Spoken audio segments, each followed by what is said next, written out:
कई दिन बीत गए, लेकिन मिशाल उस सुनहरी तितली को भूल नहीं पाई। एक दिन वो फिर से बगीचे में गई, लेकिन तितली नहीं थी।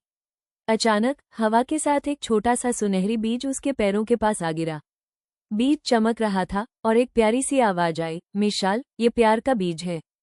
इसे अच्छाई की मिट्टी में बो दो और ध्यान से सींचना। मिशाल ने प्यार से बीज बो दिया। वह रोज उस पौधे से बातें करती और पानी देती। एक हफ्ते बाद मिट्टी से एक चमकदार कोमपल निकली जो रोशनी से बनी थी। लेकिन गांव के कुछ बच्चे डर गए।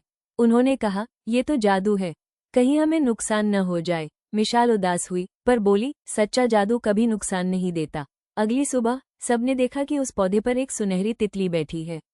वह अपने पंखों से पूरे गांव में रोशनी फैला रही थी। तितली बोली, प्यार का बीज हर दिल में उग सकता है, अगर तुम उसे डर नहीं, भरोसे से सींचो। सब बच्चों ने मिलकर एक दूसरे से भलाई और दोस्ती का वादा किया। पेड़ और चमक उठा, तितली आसमान में उड़ गई और बोली, अब जादू तुम्हारे अंदर है, इसे बांटते रहो। मिशाल मुस्कुराई और बोली, मैं हर दिल में प्यार का बीज बोऊंगी।